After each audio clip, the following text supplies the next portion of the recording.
desperate and broke. A single dad sells his last pair of shoes to buy baby medicine, but the intern who helps him isn't just a kind stranger. She's the lost daughter of a billionaire, and the truth about their connection will change everything. Before we get into the story, comment below where in the world you are watching from today. Jackson's hands trembled as he poured the last bit of milk into Amelia's cereal bowl. The kitchen counter was bare, except for a nearly empty box of generic cornflakes and a few stray crumbs. Morning sunlight filtered through the worn curtains, casting a soft glow on his daughter's sleepy face as she sat at their small kitchen table, her legs swinging back and forth. "Here you go, princess," Jackson said, setting the bowl in front of her. His heart ached as he watched her tiny hands grip the spoon. She deserved so much more than this meager breakfast. "Thank you, Daddy." Amelia's smile lit up her whole face, making the kitchen seem a little brighter. She dug into her cereal with enthusiasm, milk dribbling down her chin. Jackson grabbed a paper towel and gently wiped her face. "Slow down, sweetie. We've got plenty of time." The lie tasted bitter in his mouth. They didn't have plenty of anything these days. He glanced at the empty coffee container on the counter, another luxury he couldn't afford. Sleep had been hard to come by lately, with worry gnawing at his thoughts late into the night. The bills were piling up, and his last paycheck had barely covered the rent. "Daddy, aren't you eating?"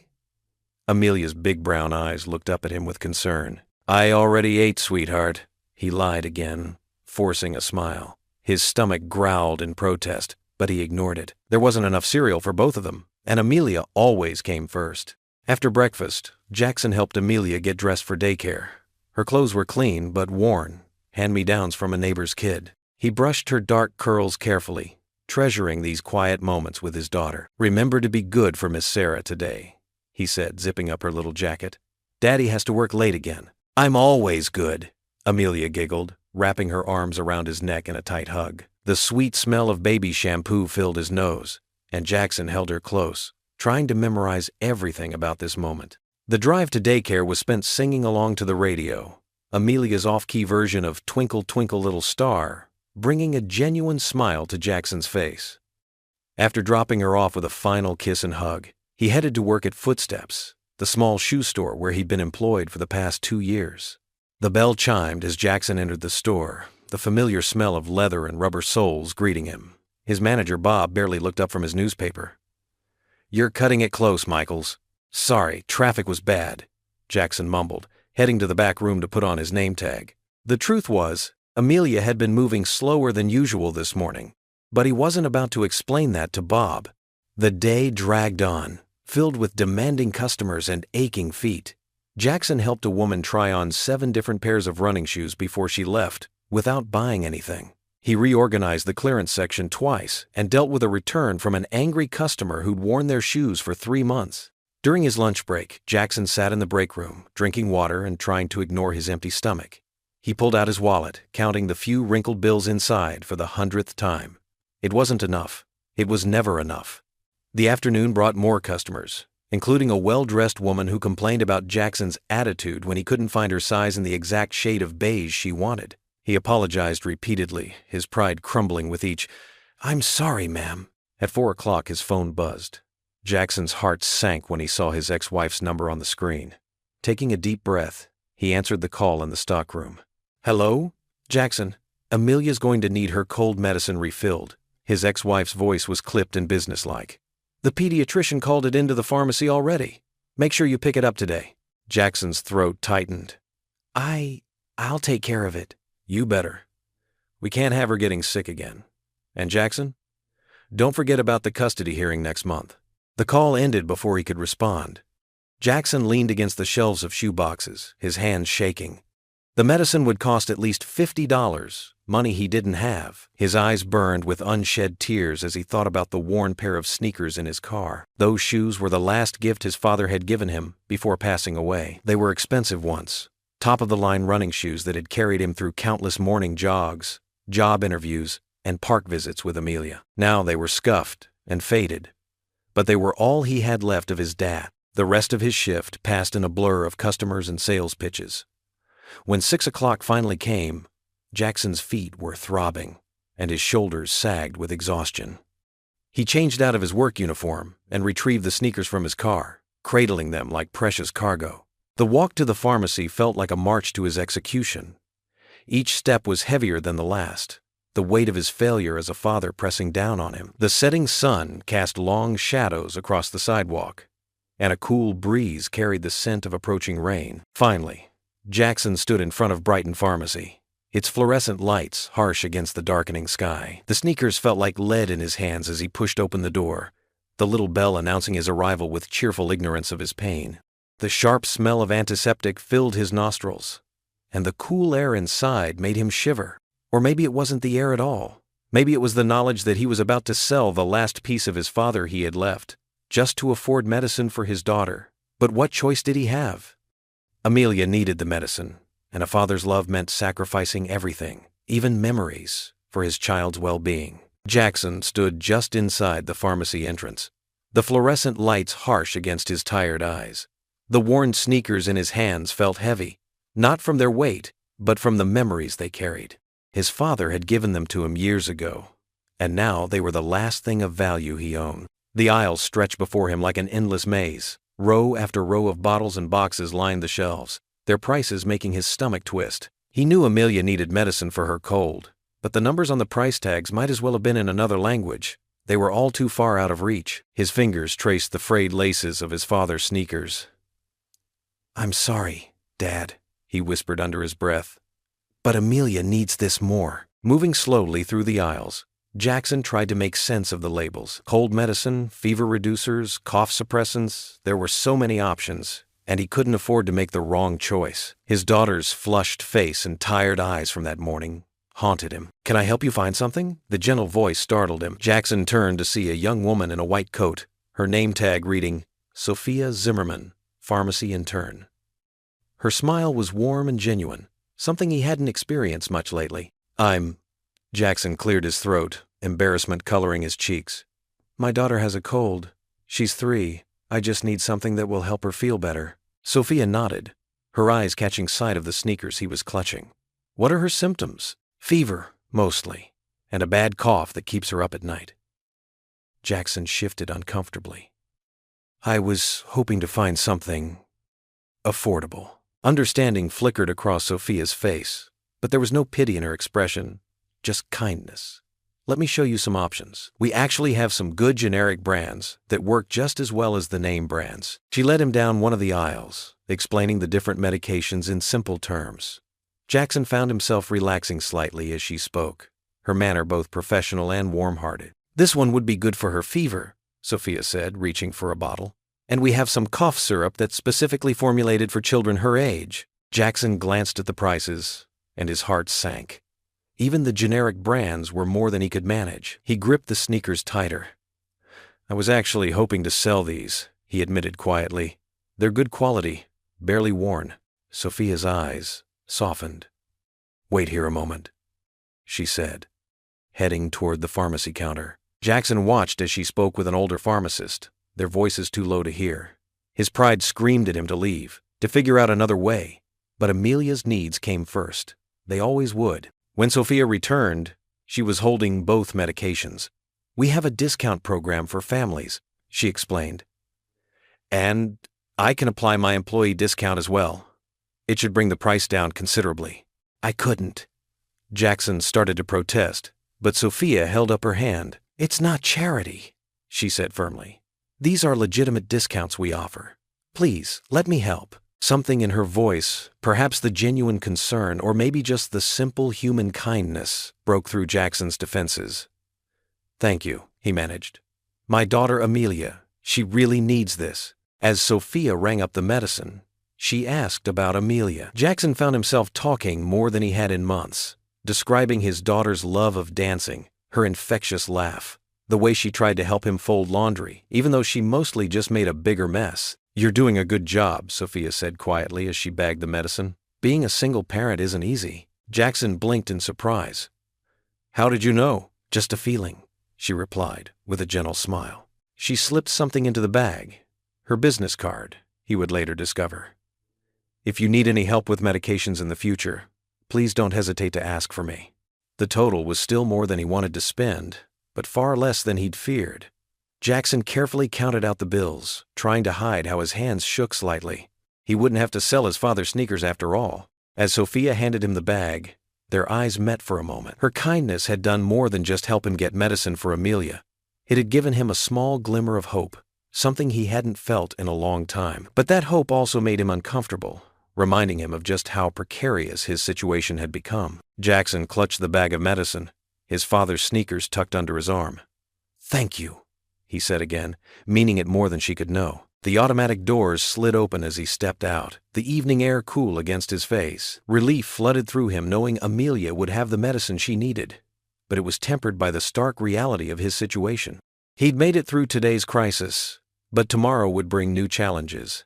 The weight of keeping his little family together had never felt heavier. Jackson sat cross-legged on the worn carpet of their small living room, watching Amelia arrange her stuffed animals in a careful line. The morning sunlight filtered through the thin curtains, casting a soft glow on her face. Though still a bit pale from her cold, she seemed more like herself today, humming quietly as she played. The medicine from yesterday had worked its magic, and for that, Jackson was deeply thankful. "Mr. Bear needs to sit next to Bunny," Amelia declared, her small hands moving the plush toys with careful consideration. "They're best friends."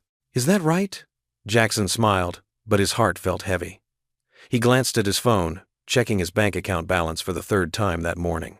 The numbers hadn't changed, $47.82. It wasn't even enough to cover the electricity bill that was due next week. Amelia coughed, a smaller, less concerning sound than yesterday, but it still made Jackson's stomach twist. What if she got sick again? What if something worse happened? He pushed the thoughts away, forcing himself to focus on the present moment. "Daddy, watch!" Amelia giggled as she made her stuffed elephant dance. The joy in her voice was pure and uncomplicated, completely unaware of the weight pressing down on her father's shoulders. Later that morning, after dropping Amelia at daycare, Jackson arrived at Morton's Shoes. The store's faded sign hung crookedly above the entrance, and the display window desperately needed cleaning.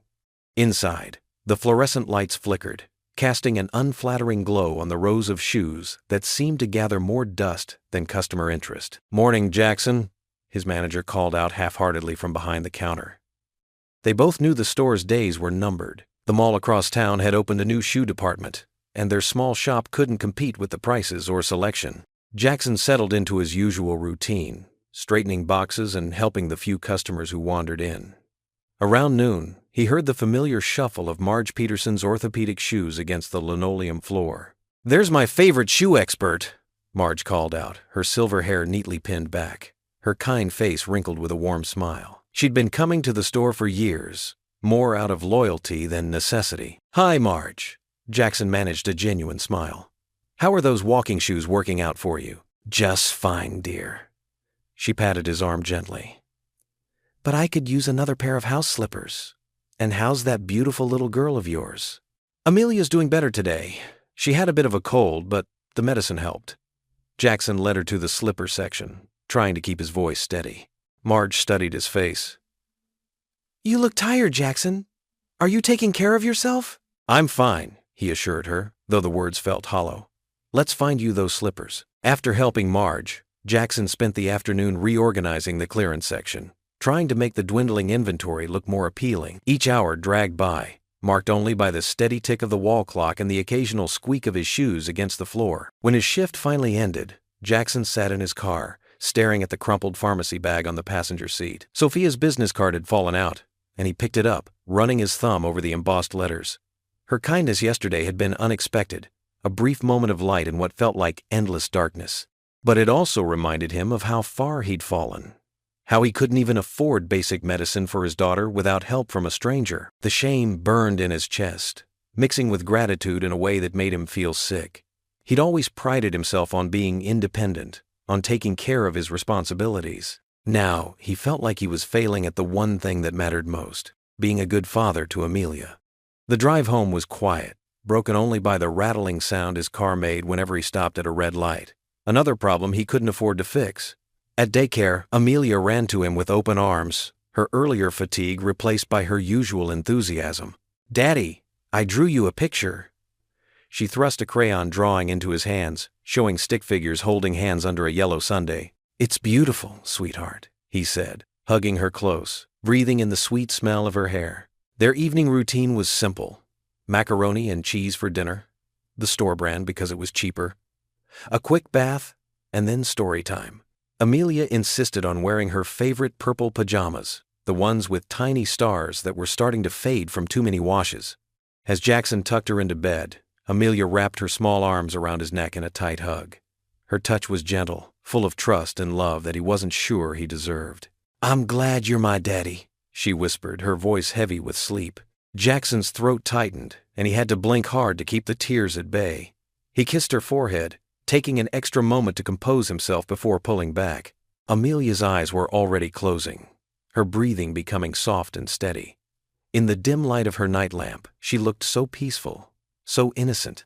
Jackson sat on the edge of her bed, watching her drift off to sleep, his heart simultaneously swelling with love and breaking with worry. Her words echoed in his mind. "I'm glad you're my daddy." The pure, unconditional love in that simple statement both lifted him up and crushed him. He was her whole world, her protector, her provider, and yet here he was, barely keeping their heads above water. How long could he keep pretending everything was okay? How long before the cracks in their fragile world became too big to ignore? Jackson sat on the edge of his bed, his phone feeling heavy in his hand. The soft glow of the screen illuminated his tired face as he read Sophia's message again.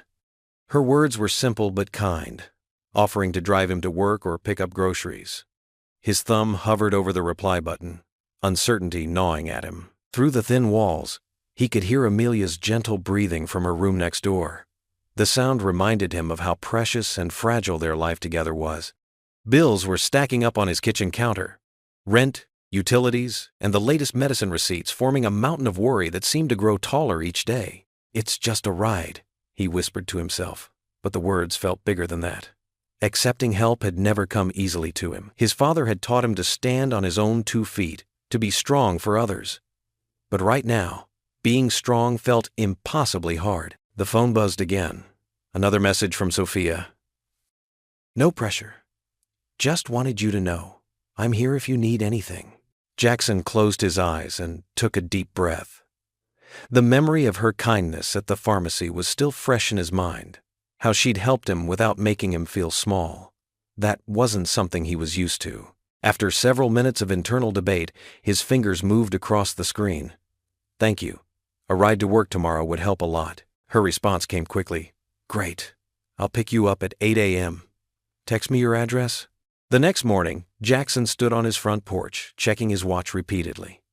Amelia was already at her babysitter's, an elderly neighbor who watched her for a reduced rate.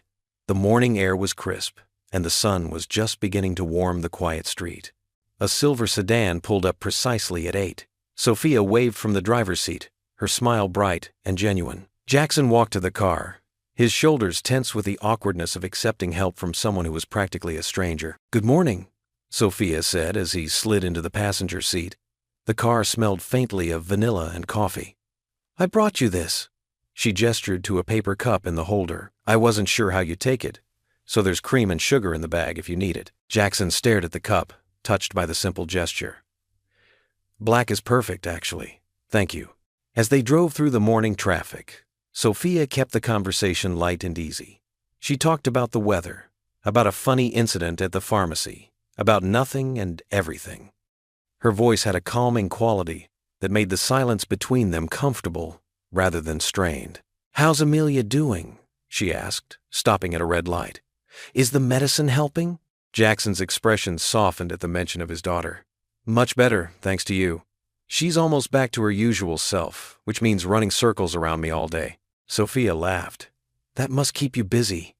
3 is such a fun age." "It is," Jackson agreed, finding himself relaxing slightly. Everything is an adventure to her. Even the smallest things make her eyes light up. Yesterday, she found a dandelion growing through a crack in the sidewalk and acted like she'd discovered buried treasure. The pride in his voice was unmistakable, and Sophia smiled warmly. "She sounds wonderful." "She's everything," Jackson said quietly. He paused, then added, After the divorce, she became my whole world. I know that might sound dramatic, but it doesn't sound dramatic at all, Sophia assured him. It sounds like love. They drove in silence for a moment before Jackson continued.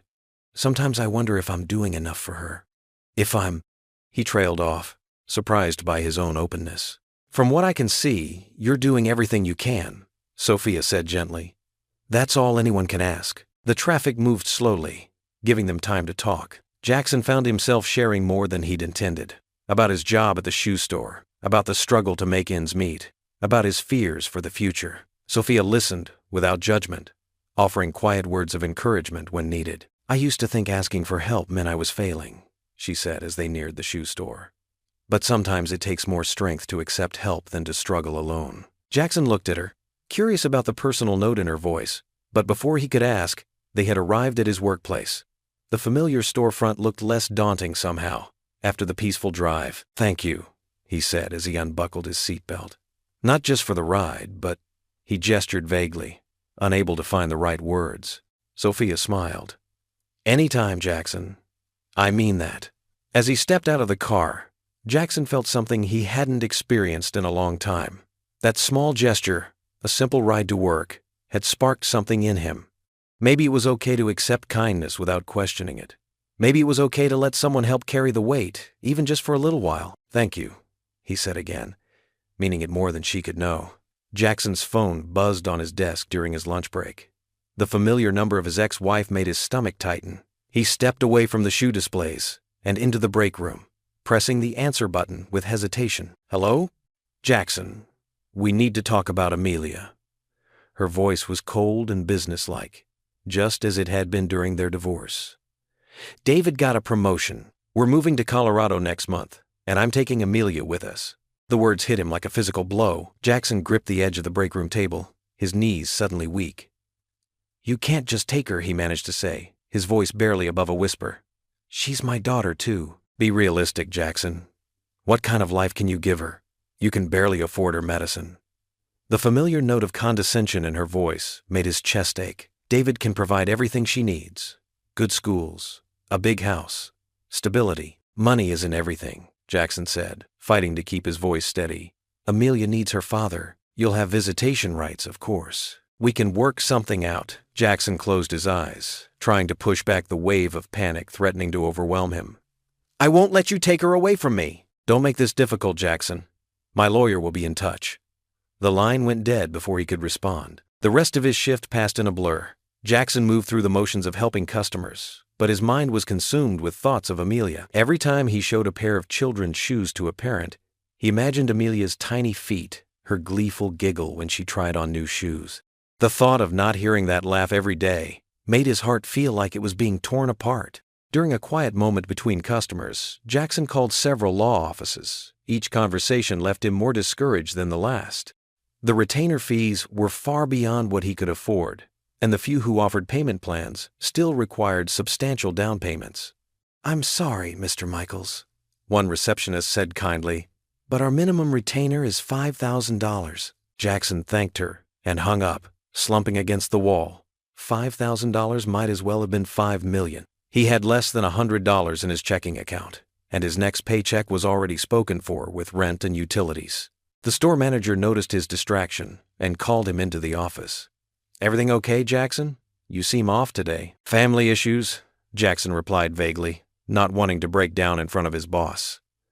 I'm sorry if my performance has been affected. Take care of what you need to, his manager said, but the concern in his eyes was mixed with warning. Jackson couldn't afford to lose this job. Not now when he needed every penny to fight for Amelia. Late afternoon brought another phone call, this time from Sophia. Jackson almost didn't answer, feeling too overwhelmed to talk to anyone, but something made him pick up. Jackson? I was wondering how you and Amelia were doing with the medicine. The genuine care in her voice made his carefully maintained composure crack. The medicine helped, but his voice broke, and he had to take a deep breath before continuing. My ex-wife called today. She's moving to Colorado with her new husband and wants to take Amelia. There was a moment of silence on the line. Oh, Jackson, I'm so sorry. Are you looking into legal options?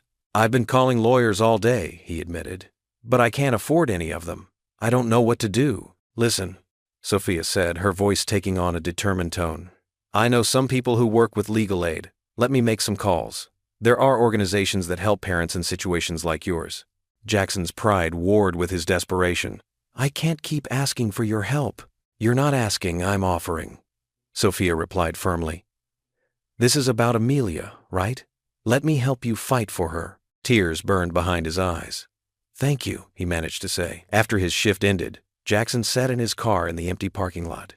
The setting sun cast long shadows across the dashboard, and he stared blankly through the windshield. The weight of the day's events pressed down on him like a physical burden. He thought about Amelia at home with the babysitter, probably coloring or playing with her favorite stuffed elephant. She had no idea that her world might be about to change dramatically.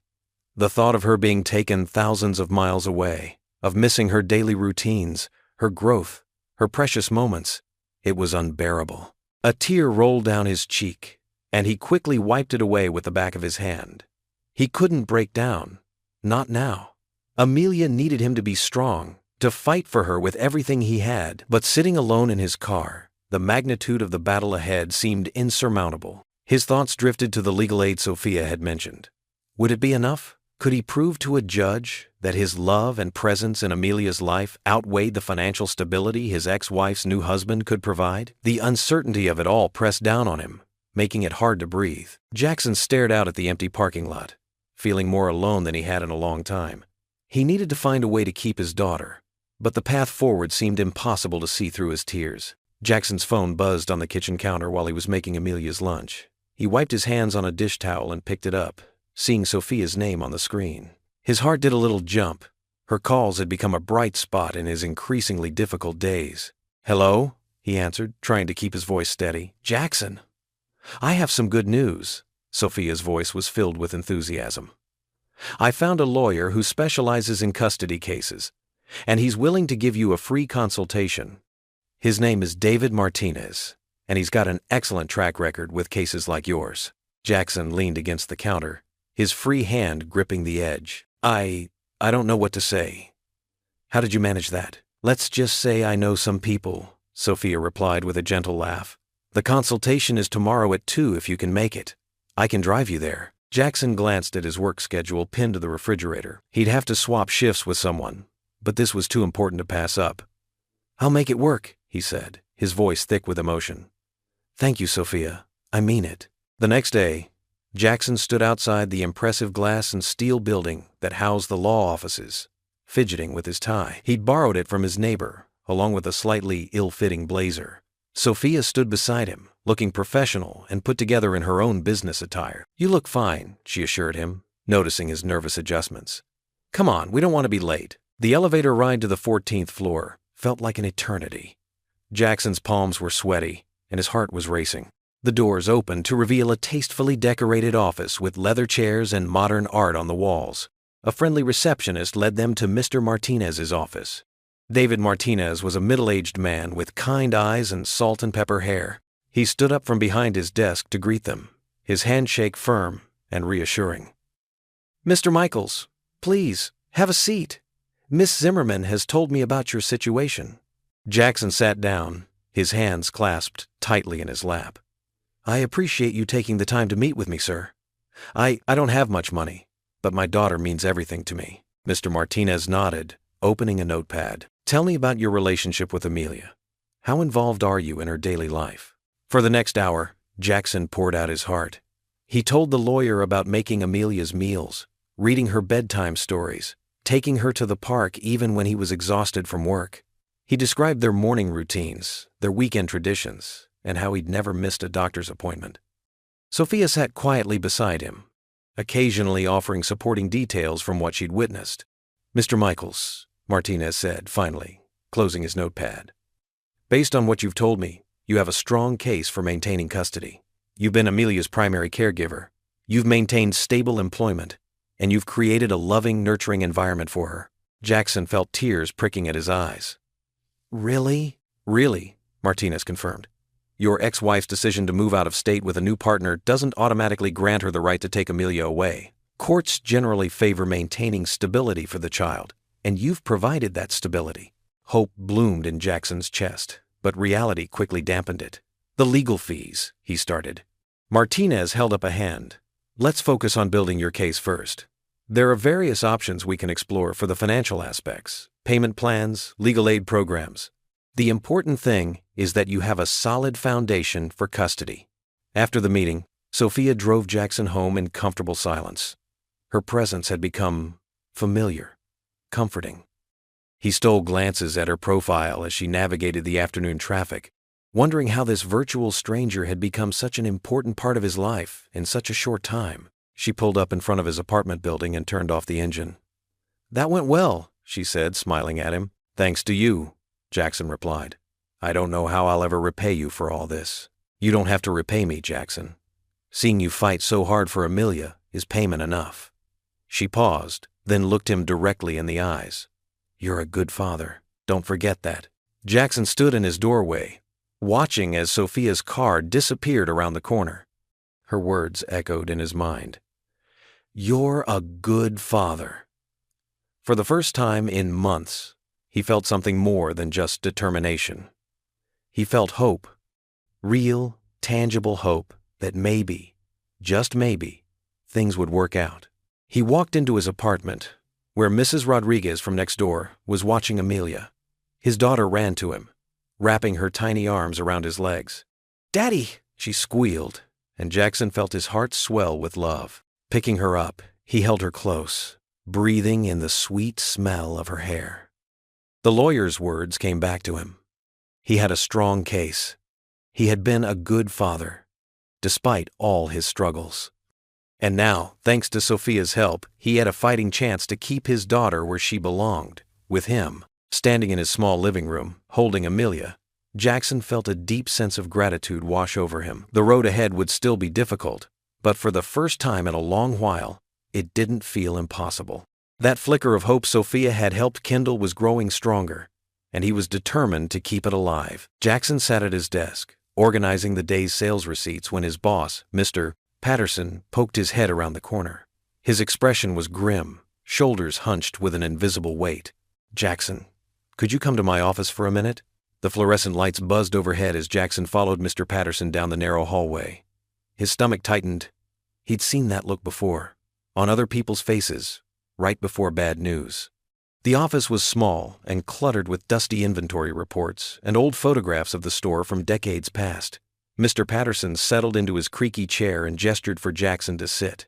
"There's no easy way to say this," Mr. Patterson began, his voice heavy. "The store's closing. Corporate made the decision yesterday." He pulled out an envelope from his desk drawer. "We're offering severance packages to all our full-time employees." The words hit Jackson like a physical blow. His hands gripped the armrests of his chair, knuckles turning white. "When?" was all he could manage to say. "End of the month. I fought hard to keep us open, but—" Mr. Patterson shook his head. "The numbers just aren't there anymore." Jackson nodded numbly, his mind already racing to Amelia. How would he pay for her medicine? The rent? The custody battle looming ahead seemed even more impossible now. "I'm sorry, Jackson. You're one of our best. I'll write you a glowing recommendation, for whatever that's worth." The next few days passed in a blur. Jackson spent every spare moment searching job listings, making calls, and sending out applications. Each rejection felt like another door slamming shut. The severance package would only stretch so far, and with the custody battle ahead, he needed stable income more than ever. One evening, while Amelia napped on the couch, his phone buzzed. It was Sophia. "How are you holding up?" she asked, her voice warm with concern. Jackson sighed, running a hand through his hair. "Not great. Nobody's hiring. At least not anyone who can match what I was making before. Actually, that's why I'm calling. There's a position open at Caldwell's, that high-end shoe store downtown. They're looking for a manager." "Sophia, I appreciate it, but that's way out of my league. Those people sell $1,000 shoes to executives. And who knows shoes better than you?" Sophia pressed. "You've got years of experience, Jackson. You understand customer service, inventory management, all the important stuff. I don't know. Just try. What's the worst that could happen?" After some more gentle persuasion, Jackson agreed to apply. To his surprise, they called him in for an interview the very next day. Standing in front of his mirror that morning, adjusting his tie, borrowed from a neighbor. He barely recognized himself. The store was intimidating, all gleaming glass and polished marble. Jackson's worn dress shoes seemed to squeak accusingly against the pristine floor as he approached the counter. A sleek-looking woman in an expensive suit introduced herself as Miss Chen, the district manager. The interview room was modern and minimalist, making Jackson feel even more out of place. As Miss Chen reviewed his resume, he fought the urge to fidget. "Your experience is primarily in budget retail," she noted, looking up at him. "What makes you think you'd be a good fit for Caldwell's?" Jackson took a deep breath, remembering Sophia's words. "What I understand more than anything is people. Whether someone's buying work boots or Italian leather, they want to feel heard and respected. I've spent years learning how to connect with customers, how to understand their needs, and exceed their expectations." Miss Chen's expression softened slightly. "Tell me about a challenging customer service situation you've handled." Jackson described a particularly difficult day when he'd helped an elderly woman find comfortable shoes for her swollen feet. He'd spent over an hour with her, bringing out different options, listening to her concerns until they found the perfect pair. "She cried when she tried them on," he finished. "Said it was the first time in years her feet didn't hurt. That's what this job is really about, helping people." The interview continued, covering everything from inventory management to staff supervision. With each question, Jackson felt more confident. His experience might not be high-end, but good business principles were universal. Finally, Miss Chen set down her notepad. "Well, Mr. Michaels, I have to say I'm impressed. Your sales numbers are solid, and your approach to customer service aligns well with our values." She smiled. "We'll need to check your references, but I think you could be a good fit here. Expect our final decision within the week." Jackson's heart leaped. "Thank you for the opportunity, Miss Chen. I won't let you down." Walking out of Caldwell's, Jackson felt lighter than he had in weeks.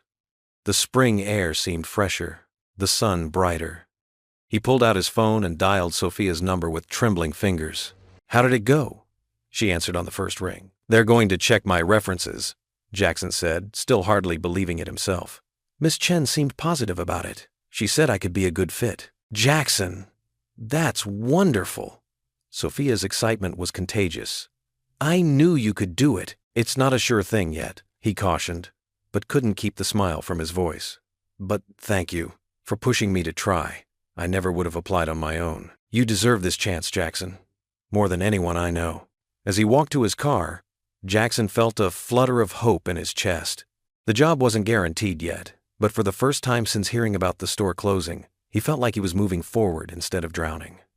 If he got this position, it would mean better pay, better hours, and a better chance of keeping Amelia. He just had to wait and see if this opportunity would become reality. Jackson jolted awake to the sound of Amelia's weak cries coming from her bedroom. The digital clock on his nightstand showed 3:47 a.m., casting a dull red glow in the darkness. Something felt wrong. He rushed to her room, his heart pounding against his chest. "Baby, what's wrong?" he asked, reaching for her small form in the dim light. The moment his hand touched her forehead, his stomach dropped. She was burning up. Amelia's usually rosy cheeks were flushed, an angry red, and her pajamas were damp with sweat. "Daddy," she whimpered, "I don't feel good." Jackson scooped her up in his arms, feeling her tiny body trembling.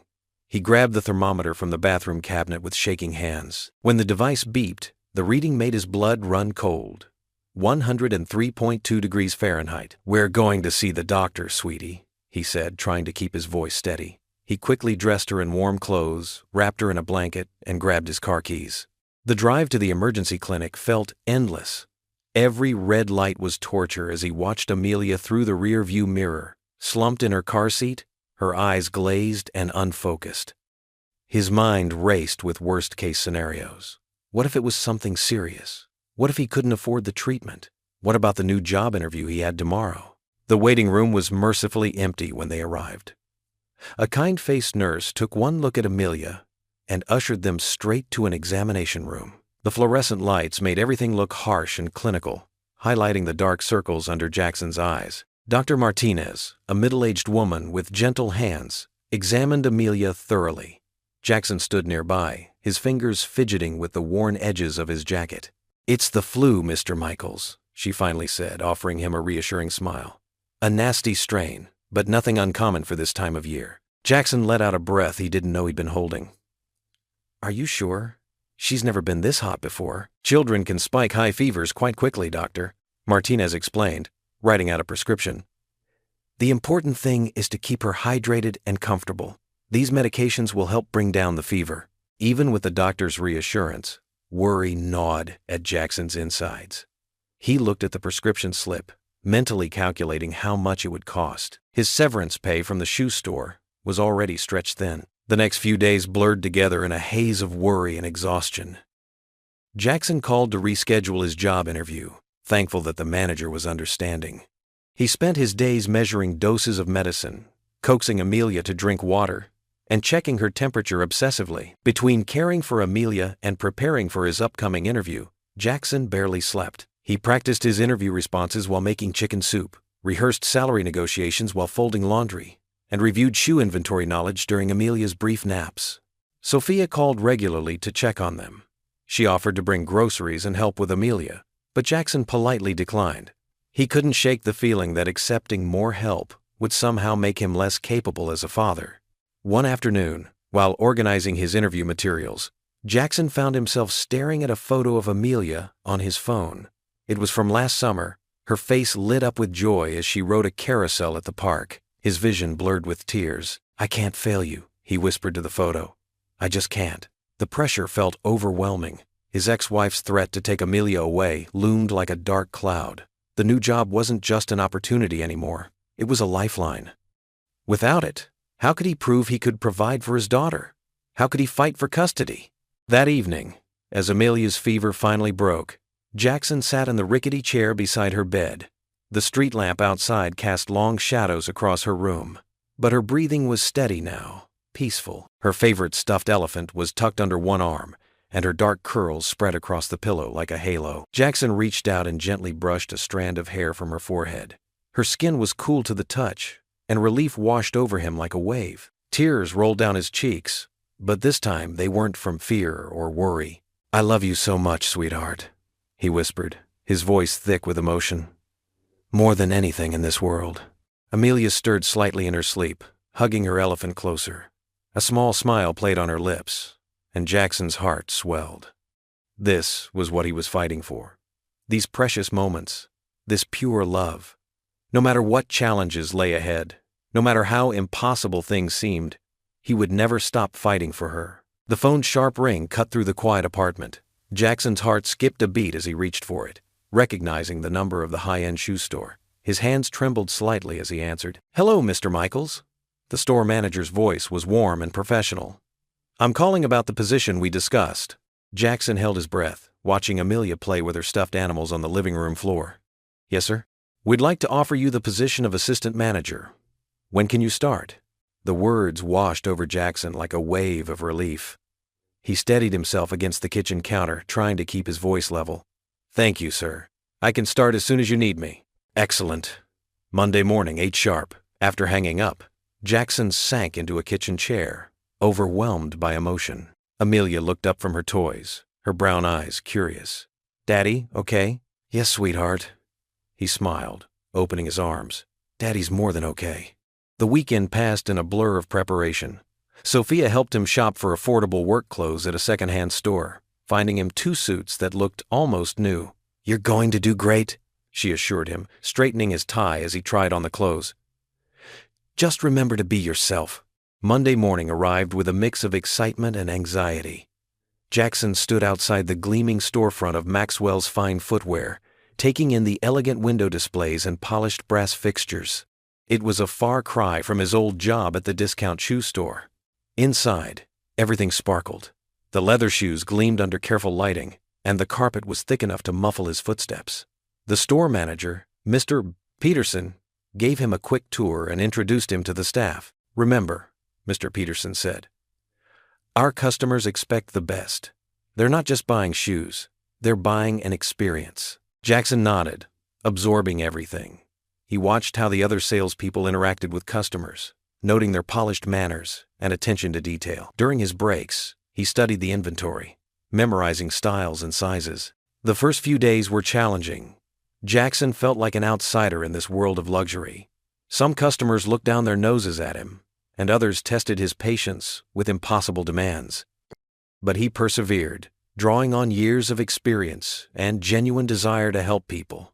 Sophia called him every evening to check in. "How was it today?" she'd ask, her voice warm with encouragement. "Better," Jackson would reply, sharing small victories and setbacks. Her support meant more than he could express.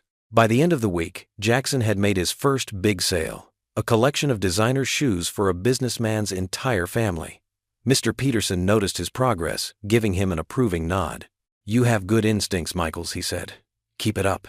The praise felt good, but what felt better was knowing he could provide for Amelia.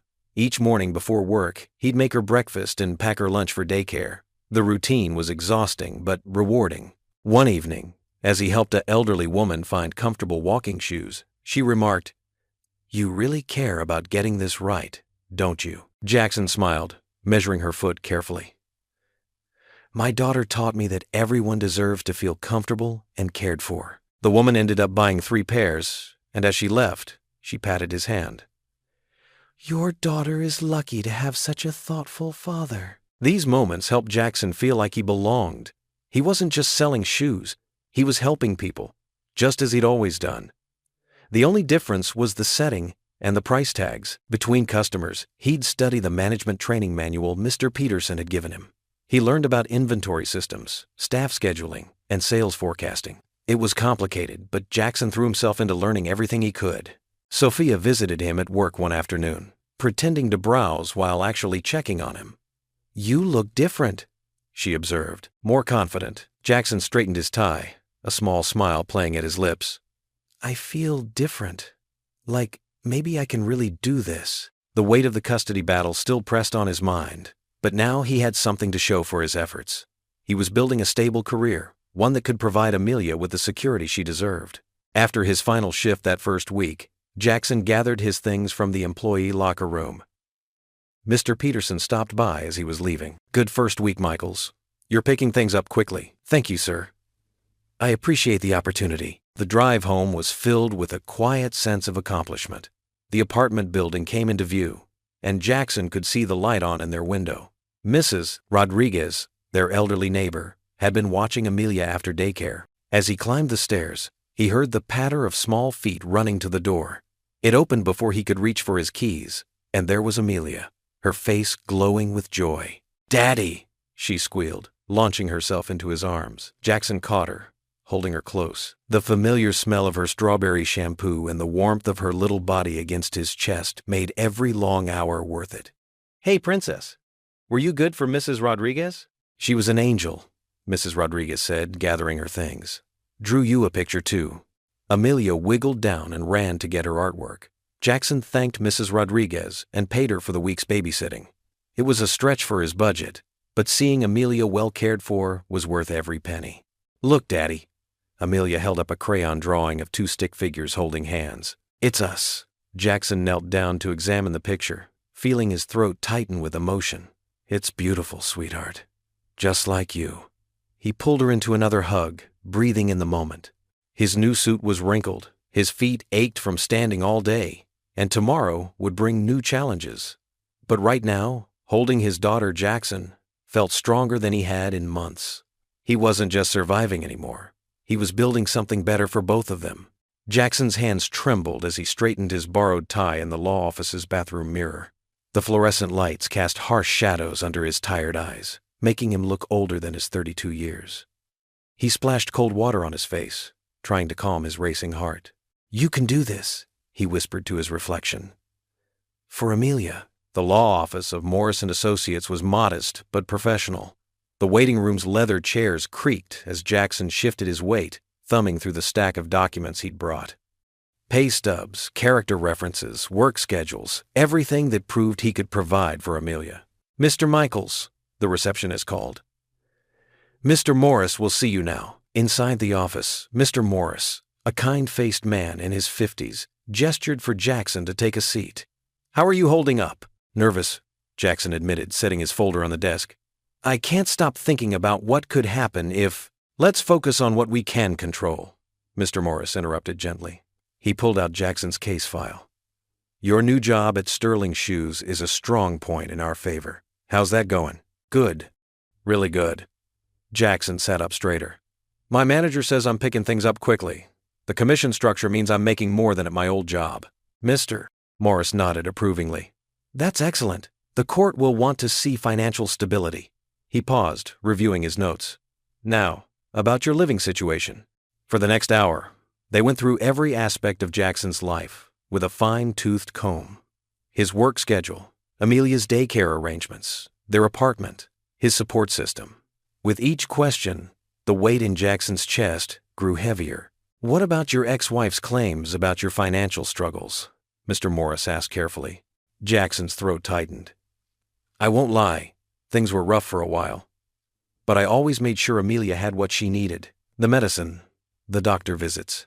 His voice cracked slightly. I sold everything I could to take care of her. Including your father's sneakers, Mr. Morris noted, remembering their previous conversation. Yes. Jackson's eyes burned at the memory. They were the last thing he gave me before he died. But Amelia needed medicine, and I. He trailed off, fighting back tears. Mr. Morris leaned forward. That shows dedication, Jackson. The court needs to see that. A father who puts his child's needs above everything else. After the meeting, Jackson walked to his car in a daze. The late afternoon sun cast long shadows across the parking lot as he checked his phone. 3 missed calls from Sophia. Just seeing her name brought a small measure of comfort. He called her back, leaning against his car. Hey, how did it go? Sophia's warm voice came through clearly. Okay, I think. We went through everything, but... Jackson rubbed his face. There's so much that could go wrong. Listen to me, Sophia said firmly. You're an amazing father. Anyone who spends 5 minutes with you and Amelia can see that. Jackson closed his eyes, drawing strength from her words. Thanks, Sophia. I don't know what I'd do without you. The next few days passed in a blur of preparation. Jackson practiced his responses to potential questions, organized his documentation, and spent every precious moment with Amelia. He read her extra bedtime stories, played tea party until his legs cramped from sitting in tiny chairs, and memorized every detail of her smile. During his lunch breaks at Sterling Shoes, he reviewed his case notes. His new manager, noticing his distraction, pulled him aside. Everything okay, Jackson? Custody hearing next week, he explained briefly. His manager's face softened. Take whatever time you need. Your position here is secure. That evening, Sophia brought dinner to his apartment, simple sandwiches and soup from the deli down the street. They sat at his small kitchen table while Amelia played with her dolls in the living room. What if it's not enough? Jackson whispered, watching his daughter. The new job, the apartment, everything I'm trying to do? Sophia reached across the table and squeezed his hand. It has to be. You're her father, Jackson. You've moved mountains to take care of her. My ex-wife can offer her so much more, he said, voicing his deepest fear. A bigger house, better schools, vacations. Money isn't everything, Sophia reminded him. Amelia needs love, stability, and a parent who puts her first. That's you, Jackson. That's always been you. The night before the hearing, Jackson sat alone in his quiet apartment. Amelia was sleeping peacefully in her room, surrounded by her stuffed animals and the glow-in-the-dark stars they'd stuck to her ceiling together. He'd spent hours laying out his court clothes, his only suit, freshly pressed, and the tie Sophia had helped him pick out. His documents were organized in a new folder, his shoes were polished, and he'd even gotten a haircut. Everything was ready, but sleep felt impossible. Jackson moved quietly to Amelia's doorway, watching her chest rise and fall with each peaceful breath. Her dark curls spread across her pillow, and her favorite teddy bear was tucked securely under her arm. His heart ached with a love so fierce it felt like physical pain. Back in the living room, Jackson sank into his worn armchair. The same chair where he'd rocked Amelia through countless fevers, where he'd read her stories until his voice gave out, where he'd held her while she cried for her mother who never came to visit. Exhaustion weighed heavy on his shoulders, but beneath it was an iron core of determination. In the quiet darkness of his apartment, Jackson whispered the words that had become his prayer. I will fight for you, Amelia. I'll do whatever it takes. Jackson's hands trembled as he sat in the wooden chair of the courtroom. The polished surfaces and formal atmosphere felt suffocating. Around him, other people's whispers echoed off the high ceiling, making his head spin. His ex-wife sat across the aisle, her posture perfect, her expression cold and determined. The morning light filtered through tall windows, casting long shadows across the floor. Jackson adjusted his tie, borrowed from a neighbor, and tried to steady his breathing. His lawyer, a kind but tired-looking woman named Patricia, patted his arm reassuringly. "All rise," the bailiff called out. The judge, an older woman with silver hair and sharp eyes, took her place at the bench. Jackson's ex-wife's lawyer stood first. He was tall and imposing in an expensive suit, his voice carrying authority as he began listing Jackson's financial struggles. "Your Honor, Mr. Michaels has shown a consistent pattern of instability. His income is barely sufficient to cover basic needs. How can he provide the quality of life that Amelia deserves?" Each word felt like a punch to Jackson's stomach. He looked down at his worn shoes, fighting the urge to defend himself out of turn. In the gallery behind him, he knew Sophia was watching, her presence giving him strength. When it was his turn to speak, Jackson stood on shaky legs. His voice cracked at first, but as he began talking about Amelia, his words grew stronger. "Your Honor, I know I'm not wealthy. I know I've struggled, but every morning when my daughter wakes up, she knows she's loved. I'm there for every fever, every scraped knee, every bedtime story." The judge watched him carefully, her expression neutral. "Mr. Michaels, good intentions don't pay bills. How do you plan to provide for your daughter's future needs?" Jackson straightened his shoulders. "I recently started a new position as a manager at Morton Shoes. It's a significant improvement in salary, and I'm enrolled in their management training program." He pulled out his latest pay stub, which Patricia presented to the judge. His ex-wife's lawyer jumped in. "A job he's had for less than a month, Your Honor. Hardly proof of stability." The judge frowned, studying the documents before her. Jackson felt his hope slipping away. Then Sophia stood up in the gallery. "Your Honor, may I speak?" The judge peered over her glasses. "And you are?" "Sophia Zimmerman, Your Honor. I've known Jackson and Amelia for several months now." She stepped forward, her voice clear and steady. "I'd like to go on record regarding Mr. Michaels' character and his dedication to his daughter." The judge considered for a moment, then nodded. "Proceed."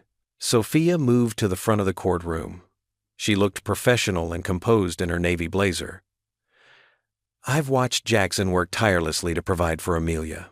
When she was sick and needed medicine, he was willing to sell his most precious possession, the last gift from his father, just to afford it." She paused, making eye contact with the judge. "That's the kind of father he is." Then Sophia took a deep breath. "I believe in Jackson so much that I'm willing to assist with his legal fees.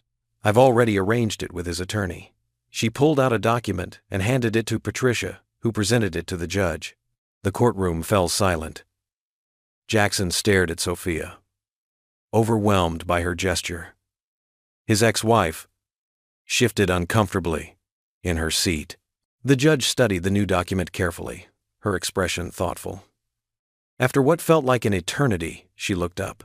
"Given the complexity of this case and the new information presented, I'd like to call a brief recess to review everything thoroughly." She tapped her gavel. "We'll reconvene in 30 minutes. As people began filing out of the courtroom, Jackson felt like he could breathe again. The crushing pressure that had been sitting on his chest all morning began to lift. He turned to find Sophia standing nearby, a small smile on her face. "I can't believe you did that," he whispered, his voice thick with emotion. Sophia's eyes were warm and kind. "I meant what I said, Jackson. You're an amazing father. The judge needs to see that there are people who believe in you, who are willing to support you." For the first time since the custody battle began, Jackson felt real hope flutter in his chest. Not just hope that he might win, but hope that he wasn't as alone as he'd thought. He'd been so focused on his struggles that he hadn't seen the community building around him. "Thank you," he managed to say, the words feeling inadequate for the magnitude of what she'd done. Sophia squeezed his arm gently. "No matter what happens today, you're doing the right thing. Amelia is lucky to have a father who fights so hard for her." Standing in the nearly empty courtroom, Jackson felt stronger than he had in months. The morning sun had shifted, creating pools of golden light on the floor. In 30 minutes, they would know his fate. But for now, he allowed himself to feel something he hadn't experienced in a long time: peace. Jackson's shoulders slumped as he unlocked his apartment door after another long day at the high-end shoe store. The promotion had been a blessing, but the demanding hours and increased responsibilities were taking their toll. His feet ached, and dark circles had formed under his eyes from too many late nights spent reviewing inventory reports. "Daddy!" Amelia's excited voice greeted him as she ran toward him, her pigtails bouncing. The babysitter, Mrs. Henderson from next door, gathered her things with a concerned look. "She's been asking for you all afternoon," Mrs. Henderson said softly. Poor thing misses her daddy. Jackson scooped Amelia up, ignoring the protest in his tired muscles.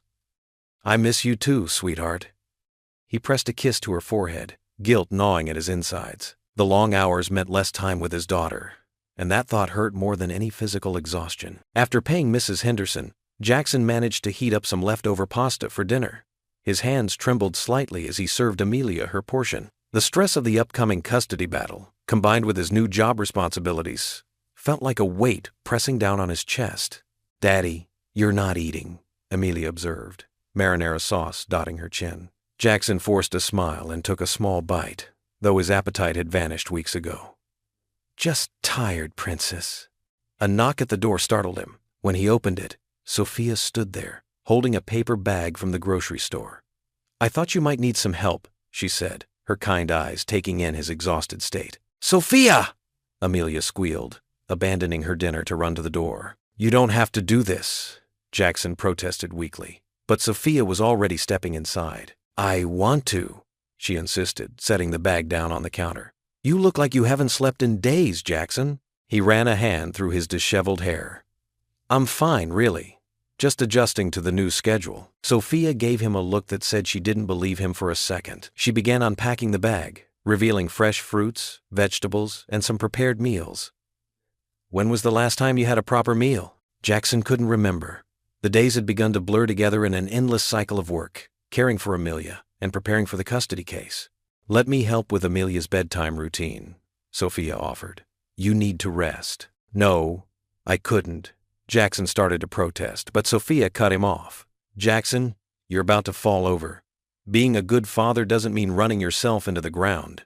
Amelia tugged at Sophia's sleeve. "Can you read me a story? Daddy's too tired to do the voices right anymore." The innocent observation hit Jackson like a punch to the gut. Even his daughter had noticed how exhausted he was. He watched as Sophia smiled warmly at Amelia. "Of course I can, sweetie.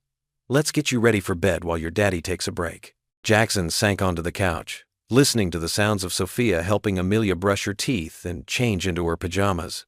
Their laughter drifted from the bathroom, and he felt tears prick at his eyes. When was the last time he'd had the energy to make Amelia laugh like that? 20 minutes later, Sophia emerged from Amelia's room, quietly closing the door. She sat beside Jackson on the couch, her presence somehow both comforting and guilt-inducing. "You can't keep going like this," she said gently. "I don't have a choice," Jackson replied, his voice rough. "The custody hearing is in 2 weeks. I have to prove I can provide for her, that I can be everything she needs." "And what good will you be to her if you collapse from exhaustion?" Sophia challenged. "Let me help you, Jackson. You don't have to do this alone." He shook his head, fighting back tears. "I'm already asking too much of you. The legal fees, the rides to work when my car broke down, and now this? It's not fair to you." "Life isn't about fair," Sophia said firmly. "It's about people helping each other when they need it. You're not a burden, Jackson. When will you understand that?" The kindness in her voice broke something inside him. His shoulders began to shake as the tears he'd been holding back finally spilled over. "I'm so tired," he admitted in a whisper. "I'm trying so hard, but it feels like I'm drowning." Sophia placed a gentle hand on his shoulder. "I know you are. That's why you need to let people help you. Being strong doesn't mean doing everything by yourself." They sat in comfortable silence for a moment, the weight of Jackson's admission hanging between them. For the first time in months, he allowed himself to truly feel the exhaustion, the fear, and the overwhelming pressure of his situation. "Thank you," he said finally, his voice barely audible. "For everything." Sophia squeezed his shoulder. "That's what friends are for."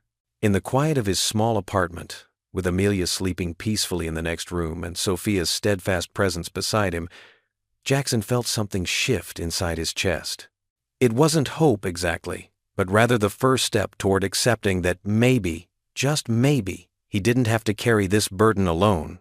The morning light filtered through Jackson's kitchen window, casting long shadows across the counter where his coffee had grown cold. His phone lay silent beside it, but the message from his lawyer still echoed in his mind. His ex-wife wasn't backing down. She'd filed additional paperwork, strengthening her case for full custody of Amelia. Jackson's hands trembled as he gripped the edge of the counter. The kitchen clock ticked loudly, reminding him he needed to get ready for work, but his feet felt rooted to the floor. From down the hall, he could hear Amelia humming to herself as she played with her stuffed animals. "Daddy?" Amelia's voice broke through his thoughts. "Can we have pancakes?" Jackson forced a smile, turning to face his daughter. Her brown curls were still messy from sleep, and her favorite purple pajamas had a small juice stain on the sleeve. "Not today, sweetie. We're running late. How about some cereal?" Amelia's lower lip quivered slightly, but she nodded. Jackson's heart clenched. Even something as simple as making his daughter pancakes felt beyond his capabilities right now. At work, Jackson moved through the morning in a fog. The high-end shoe store's bright lights and polished displays seemed to mock him. A couple walked in, clearly ready to make a significant purchase. The man wanted dress shoes for his wedding, and his fiancée was helping him choose. Jackson tried to focus on their requirements, but his mind kept drifting to the custody case. He showed them several options, but his usual enthusiasm was missing. When they asked about the differences between two similar pairs, Jackson stumbled over his explanation. "Perhaps we should come back another time," the man said, exchanging glances with his fiancée. They left without making a purchase. Jackson's manager, Mr. Thompson, pulled him aside afterward. "Everything okay, Michaels? That was an easy sale you just lost." "I'm sorry," Jackson managed. "Personal matters. It won't happen again." But it did happen again. Throughout the day, Jackson's performance suffered. He forgot to restock the display shoes, mixed up inventory numbers, and barely managed to maintain his professional demeanor with customers. By the time he picked up Amelia from daycare, his nerves were frayed. The drive home was quiet, with Amelia sensing something was wrong. She clutched her favorite stuffed rabbit tighter than usual. At home, Jackson struggled to maintain his composure while making dinner. When Amelia accidentally spilled her milk, he snapped. "Can't you be more careful?" The moment the words left his mouth, he regretted them. Amelia's eyes welled with tears, and she pushed away from the table, running to her room. Jackson stood in the kitchen, surrounded by the mess of spilled milk and his own failures. He could hear Amelia's muffled sobs through her bedroom door. Taking a deep breath, he walked to her room and knocked gently. "Amelia, can Daddy come in?" A small sniffle answered him. He opened the door to find her curled up on her bed, clutching her rabbit. "I'm sorry, sweetheart," he said, sitting on the edge of her bed. "Daddy shouldn't have yelled. It was just an accident." Amelia looked up at him, her eyes red from crying. "Are you mad at me?" "No, baby," Jackson's voice cracked. "I'm not mad at you. Daddy's just having a hard time right now. But that's not your fault, okay?" She nodded, but her usual brightness was dimmed. Jackson pulled her into a hug, feeling like he'd failed her yet again. After putting Amelia to bed, Jackson sat on his couch in the dark living room. The walls seemed to close in around him. Bills were scattered on the coffee table, mixed with legal documents he could barely understand. His new job paid better than the old one, but would it be enough to convince a judge he could provide for Amelia? His phone buzzed. Sophia's name appeared on the screen. Jackson stared at it for several rings, his thumb hovering over the answer button. She'd already done so much for him.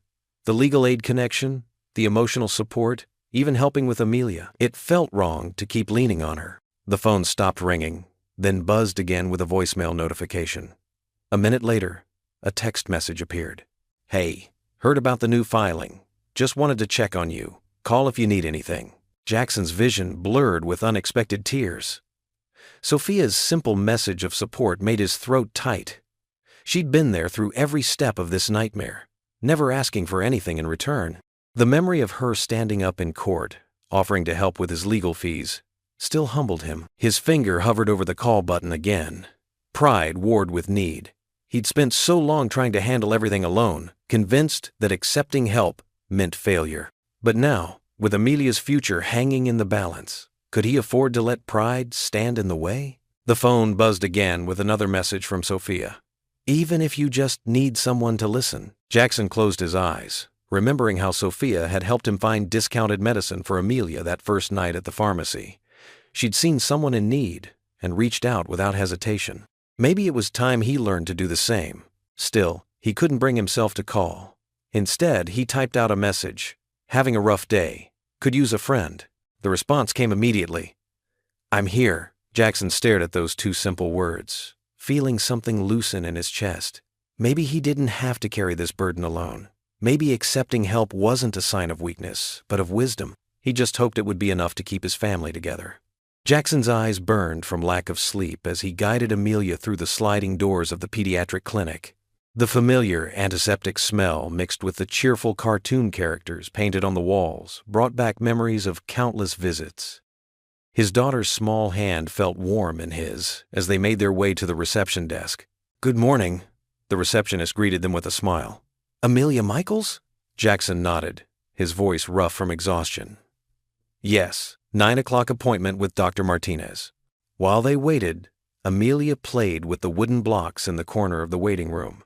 Jackson watched her, noting how she seemed stronger today, her movements more energetic than they had been in weeks. Still, worry gnawed at his insides. The custody battle loomed over everything, casting shadows, even on these small moments of peace. "Amelia Michaels?" A nurse called from the doorway, clipboard in hand. They followed her down the brightly lit hallway to the examination room. Amelia skipped ahead, her pigtails bouncing, while Jackson carried her favorite stuffed elephant that went everywhere with her. Dr. Martinez entered shortly after, her kind face breaking into a warm smile. "Hello, Amelia, and Mr. Michaels. How are you both today?" "Hi, Dr. Martinez," Amelia chirped, already climbing onto the examination table, the paper crinkling beneath her. Jackson managed a tired smile. "We're hanging in there." The doctor began her examination, checking Amelia's throat, ears, and listening to her breathing. Jackson stood nearby, his hands stuffed in his pockets to hide their nervous fidgeting. "Deep breath for me, sweetie," Dr. Martinez instructed, moving the stethoscope across Amelia's back. "And another one. Excellent." Jackson watched intently, studying the doctor's face for any sign of concern. "How does she sound?" Dr. Martinez straightened up, removing her stethoscope. "Much better, actually. Her lungs are clear, and the infection has definitely improved." "Whatever you're doing, Mr. Michaels, it's working." Relief flooded through Jackson's body, making his knees feel weak. He sank into the chair beside the examination table. "The medicine helped, Daddy," Amelia announced proudly. "The one from the nice lady at the store." Dr. Martinez made some notes in her chart. "I can see significant improvement from our last visit. Her fever's gone, and her energy levels are back to normal." She turned to Jackson. "You've done well, Mr. Michaels. I know it hasn't been easy." Something about the doctor's gentle tone broke through Jackson's carefully maintained facade. He felt tears prickling at the corners of his eyes, and quickly blinked them away. "Thank you," he managed. "I've had some help." Dr. Martinez sat down, her expression becoming more serious. "I understand you're going through some legal issues regarding custody?" Jackson nodded, glancing at Amelia, who was now happily playing with her elephant. "Yes, her mother wants to take her to another state." "Well," Dr. Martinez said, "as Amelia's primary physician, I can testify to the quality of care she's receiving under your supervision. The records show you've never missed an appointment. You've followed through with all treatments. And most importantly," she smiled at Amelia, "she's a happy, well-adjusted child." Jackson felt something shift inside him, like pieces of a puzzle finally clicking into place. He'd been so focused on what he couldn't provide for Amelia, the fancy clothes, the big house, the expensive toys, that he'd almost lost sight of what he did give her: love, attention, and unwavering dedication to her well-being. After the appointment, Jackson buckled Amelia into her car seat, his mind clearer than it had been in weeks. The morning sun streamed through the car windows, warming his face as he sat in the driver's seat, not yet starting the engine. He pulled out his phone and looked at Sophia's number. The shame that had been holding him back from fully accepting her help seemed to dissolve in the light of this new morning. He pressed the call button. "Jackson?" Sophia answered on the second ring. "Is everything okay?" "Yeah," he said, his voice steady. "Everything's actually good. We just came from Dr. Martinez, and Amelia's doing much better." "That's wonderful news." He could hear the genuine joy in her voice. "Listen, Sophia." Jackson took a deep breath. "I need your help. Not just with rides or medicine discounts. I need your help fighting for Amelia. I've been too proud, too afraid to fully accept what you've been offering, but I'm ready now." There was a moment of silence on the other end of the line. When Sophia spoke again, her voice was warm with emotion. "I've been waiting for you to say that, Jackson. You don't have to do this alone." "I know that now," he said, glancing in the rearview mirror at Amelia, who was making her elephant dance in the sunlight.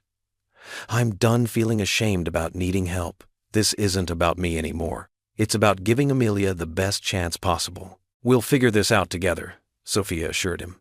"I have some ideas about the custody case, and I think my father might be able to help too." For the first time in months, Jackson felt truly hopeful. Not the desperate kind of hope that came from having no other choice, but real, solid hope built on a foundation of support and determination. "Thank you, Sophia," he said simply. "Daddy," Amelia called from the back seat, "can we get ice cream?" Jackson laughed, feeling lighter than he had in weeks. "We'll talk later," he said to Sophia. "Of course. And Jackson, I'm proud of you." As he ended the call, Jackson looked at himself in the rearview mirror. The exhausted, defeated look in his eyes had been replaced by something stronger, determination. He would fight for Amelia with everything he had, and this time, he wouldn't be fighting alone. The law office smelled of leather and coffee. Jackson sat in a worn armchair across from his lawyer, Mr. Peterson, who was reviewing the case files spread across his desk. Afternoon sunlight filtered through Venetian blinds, casting striped shadows across the carpet. "I'll be honest with you, Jackson," Mr. Peterson said, removing his reading glasses. "Your ex-wife's financial situation puts her in a strong position. She's remarrying, and her future husband has a 6-figure income. They're offering Amelia private schooling, music lessons, and a college fund." Jackson's stomach twisted. He gripped the armrests of his chair, his knuckles turning white. "But that's not what matters most. Amelia needs love, stability." "Of course, Mr. Peterson interrupted gently. "And we'll emphasize your emotional bond with Amelia. Your dedication as a father is clear, but the court will look at the whole picture, including financial security." Jackson leaned forward. "I have a new job. It's at an upscale shoe store." "That's good." Mr. Peterson nodded, making notes. "How long have you been there?" 3 weeks, Jackson admitted. "But I'm doing well. My manager says I have potential." Mr. Peterson's pen paused. 3 weeks isn't much time to establish stability, Jackson. Your ex-wife's lawyer will point that out." The office suddenly felt too small. Jackson loosened his tie, trying to breathe. "What else can I do?" "We need to show the court you have a support system, Mr. Peterson explained. "Someone who can help with child care when needed. Family? Close friends?" Jackson thought of Sophia. She'd been helping him prepare for work, occasionally watching Amelia when he needed to stay late at the store. But would it be enough? "There's someone," he said carefully. "A friend who's been helping us." Just then, there was a knock at the door. Sophia stepped in, carrying a thick folder. "Sorry I'm late," she said, smoothing her blouse. "I brought those financial records we talked about." Mr. Peterson's eyebrows rose slightly. "Miss Zimmerman has been helping you organize your documentation."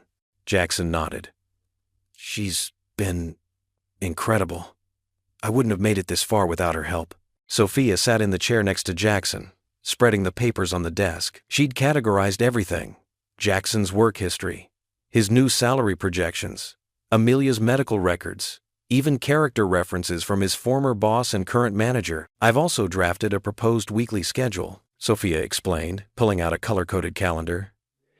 "It shows how Jackson can balance work with Amelia's needs, including backup plans for emergencies." Mr. Peterson studied the documents, clearly impressed. "This is exactly what we need. Organization, planning, evidence of stability." He looked at Jackson. "Your ex-wife may have more money, but we can show you're providing a structured, loving environment." Relief flooded through Jackson, but it was short-lived.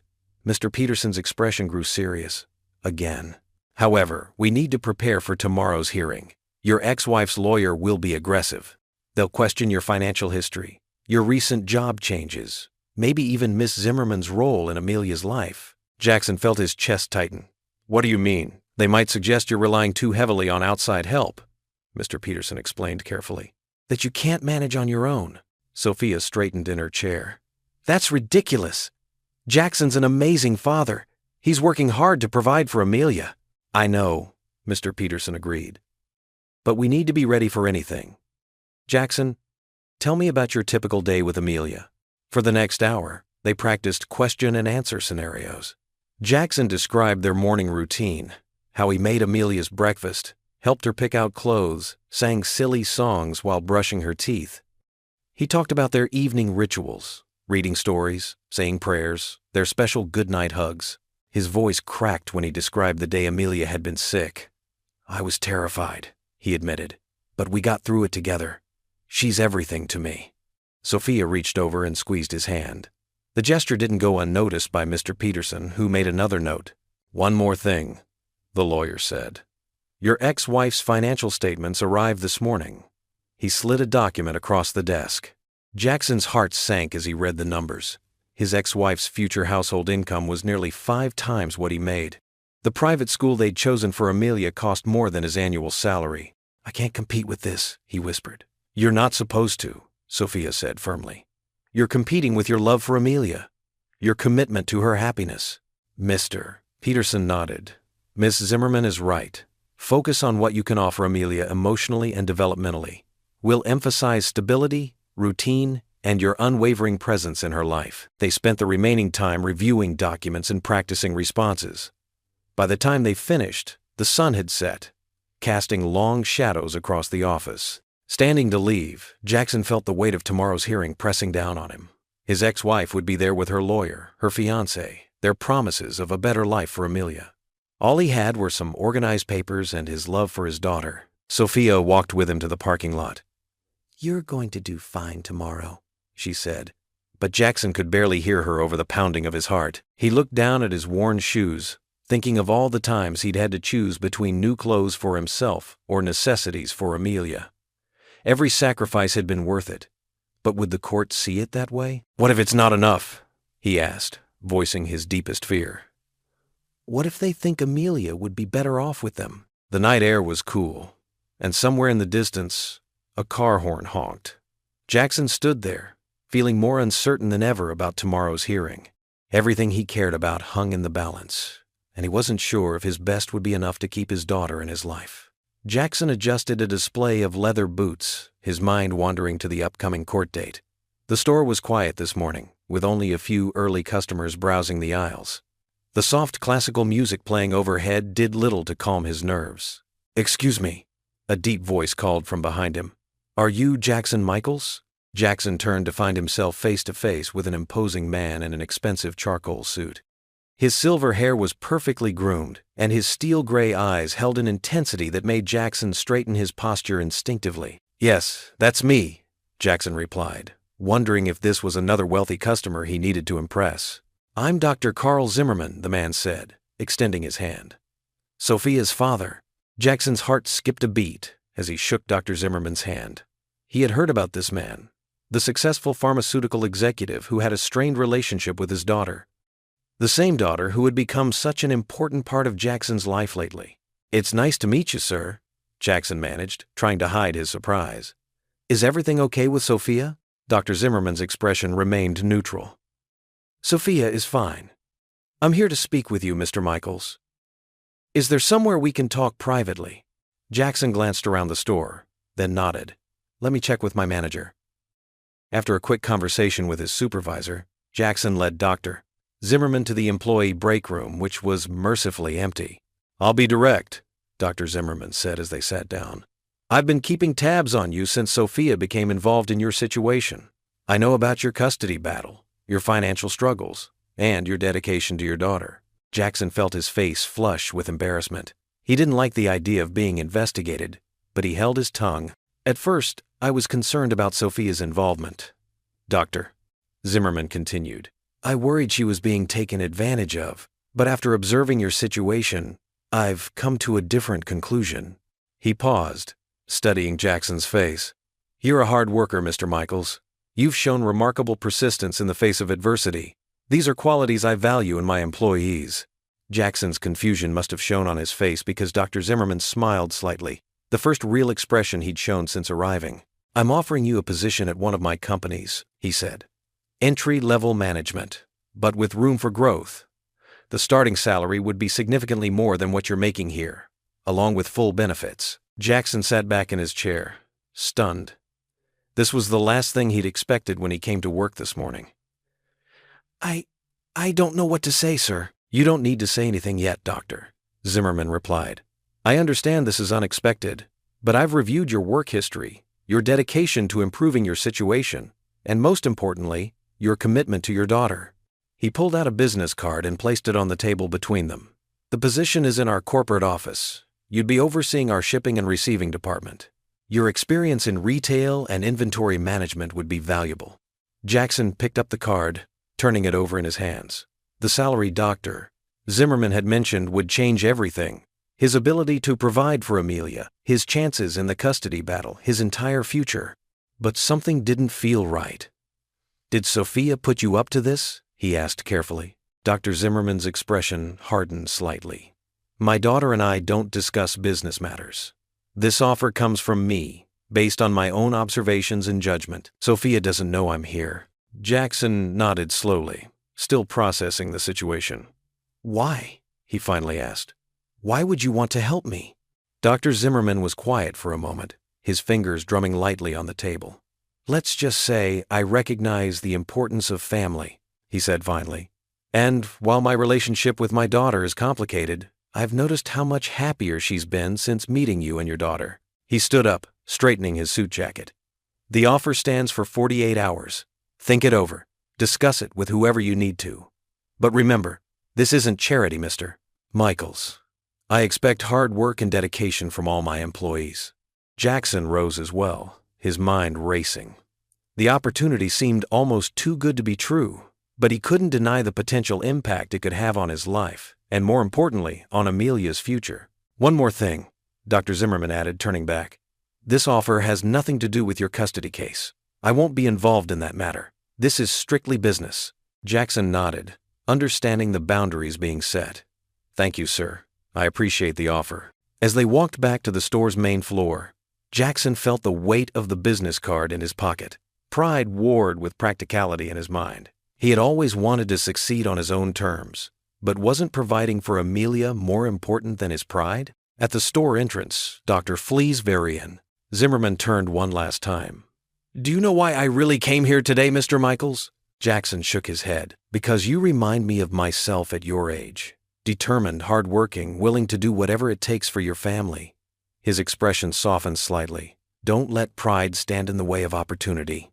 After Dr. Zimmerman left, Jackson returned to his work, his mind churning with possibilities. The rest of his shift passed in a blur as he weighed his options. By closing time, he had made his decision. With a deep breath, he pulled out the business card and dialed the number. After 2 rings, Dr. Zimmerman answered. Mr. Zimmerman, Jackson said, his voice steady despite his nerves. I'd like to accept your offer. Good decision, Dr. Zimmerman replied. I'll have HR send over the paperwork tomorrow. As Jackson hung up the phone, he felt a mix of emotions. Gratitude, anxiety, hope, and a touch of uncertainty. But one thing was clear. He had just taken a crucial step towards securing Amelia's future. The morning sun filtered through the courthouse windows, casting long shadows across the polished floor. Jackson stood outside the courtroom, adjusting his borrowed tie for the 100th time. His hands trembled slightly as he smoothed down the front of his suit. Another loan, this time from one of his new coworkers at the shoe store. Deep breaths, Sophia reminded him gently, standing beside him with a reassuring smile. You've got this, Jackson. He nodded, trying to swallow past the lump in his throat. Through the heavy wooden doors, he could hear people shuffling inside the courtroom. Somewhere in there, his ex-wife was waiting, ready to take Amelia away from him. Where's Amelia? He asked, suddenly panicked. She's with my friend Sarah, in the children's waiting area, remember? She's perfectly safe, Sophia assured him. She was coloring and happy when I checked on her 5 minutes ago. Jackson closed his eyes, centering himself. Everything he'd worked for came down to this moment. The new job, the stable routine he'd built, all his sacrifices, they had to count for something. His lawyer, Mark Thompson, approached with a stack of papers tucked under his arm. "They're ready for us," he said quietly. "Remember what we discussed. Stay calm, be honest, and let me handle the difficult questions." The courtroom doors opened, and Jackson's heart hammered against his ribs as they walked inside. The room was smaller than he'd imagined, but it felt enormous with the weight of what was at stake. His ex-wife sat at the opposite table, her hair perfectly styled, wearing an expensive suit that made Jackson's borrowed one feel shabby in comparison. She didn't look at him as he passed. "All rise," the bailiff called out as Judge Patricia Martinez entered the courtroom. Jackson stood on shaky legs, watching as the judge settled into her chair and began reviewing the documents before her. The proceeding started with opening statements. Jackson's ex-wife's lawyer painted a picture of financial instability and inadequate living conditions. Each word felt like a personal attack, and Jackson had to grip the edge of the table to keep from speaking out. "Your Honor," the opposing counsel said, "Mrs. Anderson can provide Amelia with a stable home, private schooling, and the kind of life every child deserves. Meanwhile, Mr. Michaels has struggled to maintain steady employment and has relied heavily on the charity of others." Jackson felt his face burn with shame, but he remembered Sophia's words from earlier. "Being willing to accept help for your child's sake isn't weakness, it's strength." When it was their turn, Mark presented evidence of Jackson's new job, his consistent attendance at parent-teacher meetings, and Amelia's medical records showing his dedication to her health care. But the opposing counsel was relentless in cross-examination. "Mr. Michaels," she asked, her voice sharp, "isn't it true that just last month you couldn't afford basic medicine for your daughter?" Jackson's throat tightened. "Yes, and isn't it true that you've had to accept numerous handouts just to make ends meet?" "Objection, Your Honor," Mark interjected. "Counsel is badgering the witness." "Sustained," Judge Martinez said. "Please watch your tone, counselor." The questioning continued, each answer feeling like he was digging himself deeper into a hole. Jackson's ex-wife testified next, speaking confidently about her new husband's income and the private school they'd already selected for Amelia. Just when Jackson felt hope slipping away, Mark called their final witness, Sophia Zimmerman. Sophia walked to the stand with quiet confidence. After being sworn in, she sat down, her posture straight but relaxed. Jackson watched as she took in the courtroom with clear, steady eyes. "Miss Zimmerman," Mark began, "could you please tell the court about your relationship with Mr. Michaels and his daughter?" "I met Jackson when he came into the pharmacy where I work," Sophia said, her voice clear and strong. "He was trying to find medicine for Amelia that he could afford. What struck me wasn't his financial situation. It was how determined he was to help his daughter, even if it meant selling his own possessions." The courtroom was silent as Sophia continued. "Over the past few months, I've watched Jackson work tirelessly to provide for Amelia. He's never missed reading her a bedtime story, never skipped a doctor's appointment, never put his own needs before hers." "And how would you characterize Mr. Michaels as a father?" Mark asked. "He's the most devoted father I've ever seen," Sophia replied without hesitation. "Amelia lights up when she sees him. She feels safe with him, loved by him." Yes, Jackson has faced financial challenges, but he's never let those challenges affect the emotional support and stability he provides for his daughter. The opposing counsel stood for cross-examination. "Ms. Zimmerman, isn't it true that you've provided significant assistance to Mr. Michaels?" "Yes," Sophia answered firmly. "And I'm proud to have done so. It takes courage to accept help when you need it, especially when you're used to handling everything alone." Jackson set aside his pride because Amelia's well-being came first. That's what good parents do. Jackson felt tears pricking at his eyes as Sophia continued. "I've seen wealthy parents who outsource every aspect of childcare, who treat their children like accessories. Jackson might not have much money, but he has something far more valuable, an unconditional love for his daughter and the willingness to do whatever it takes to give her the best life possible." The opposing counsel pressed harder. "But surely you must agree that financial stability is crucial for a child's well-being." "Financial stability is important," Sophia conceded, "but not at the expense of emotional stability. I've watched Amelia thrive under Jackson's care. She's happy, well-adjusted, and secure in her father's love. That's what matters most." As Sophia stepped down from the witness stand, Judge Martinez leaned forward. "Given the complexity of this case and the evidence presented, I'd like to take a brief recess to review all materials before making my decision. We'll reconvene in 30 minutes. The bailiff called out, "All rise." As the judge left the courtroom, Jackson remained standing, his legs weak with relief at the temporary reprieve. He felt Sophia's hand on his shoulder, steadying him. The past hour had been both terrifying and surprising. Hearing Sophia speak about him with such conviction had touched something deep inside him. "Thank you," he whispered to her as they moved toward the courthouse hallway. "I don't know what's going to happen, but thank you." Sophia squeezed his hand. "We're not done yet," she said softly. "Whatever happens, you've shown everyone in that courtroom what kind of father you are." They sat on a bench outside the courtroom, waiting for the recess to end. Jackson's heart raced with nervous energy.